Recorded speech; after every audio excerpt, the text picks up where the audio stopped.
আমার বাটু খাওয়া দাওয়া করলো, করে শুয়ে পড়লো। আমি গায়ে সুন্দর করে কোমরটাকে জড়িয়ে দিলাম। এত মায়ার জিনিস না এরা, যারা পুষেছে বাড়িতে কুকুর, বিড়াল, গরু বা তারপরে ছাগল, মানে ডোমেস্টিক যারা অ্যানিমেলস আছে যাদের পোষে, তারা যে কি মায়ায় পড়ে যায় না, আমি হাড়ে হাড়ে এটা তো জানি। আমি দীর্ঘদিন ধরে ধরুন কুকুর, আমি ছোটোবেলা থেকে কুকুর খুব ভালোবাসি। এটা জেনেটিক্সের আমার বাবার কাছ থেকে পেয়েছি। কুকুর পছন্দ করা, পাখি, পশু পাখির প্রতি, গাছপালার প্রতি এই ভালোবাসাটা আমার বাবার থেকেই আমাদের পাওয়া। আবার এই জিনিসটা আমার মেয়েও পেয়েছে। আমার মেয়েও দেখি খুব ভালোবাসে পশু পাখি, এদের পছন্দ করে। গাছের দিকে ওর অতটা ন্যাক নেই, তবে পশু পাখি খুব ভালোবাসে। আমি শুধু মনে মনে ভাবি যে এদের কি করে রাস্তায় সবাই মারে বলুন তো, একটু কিছু খাবার দেয় না, চোখের সামনে কিভাবে কুকুরদের পিটিয়ে বার করে দেয় বাড়ি থেকে।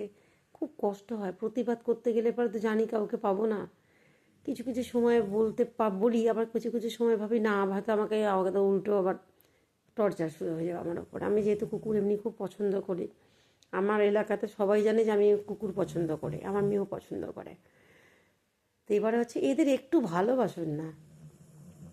এরা তো আপনার সম্পত্তি নিয়ে নেবেন, আপনার বাড়ির দলিলটাকে চাইবে না, বা আপনাকে মার্ডারও করে দেবে না, বা আপনার কোনো ক্ষতিও করবে না। একটু শেল্টার দিন, একটু ভালোবাসুন। আপনার যদি অত বড় বাড়ি থাকে, আপনি যদি থাকতে পারেন, এদেরকে একটুখানি শীতকালে একটু দূরের কাছে জায়গা করে দেওয়া যায় না? একটু করে দেখুন, দেখবেন আপনারা কি ভালোবাসা। আপনি যদি ওকে একখানা ভালোবাসেন না, ও আপনাকে নিজের জীবন দিয়ে ভালোবাসবে।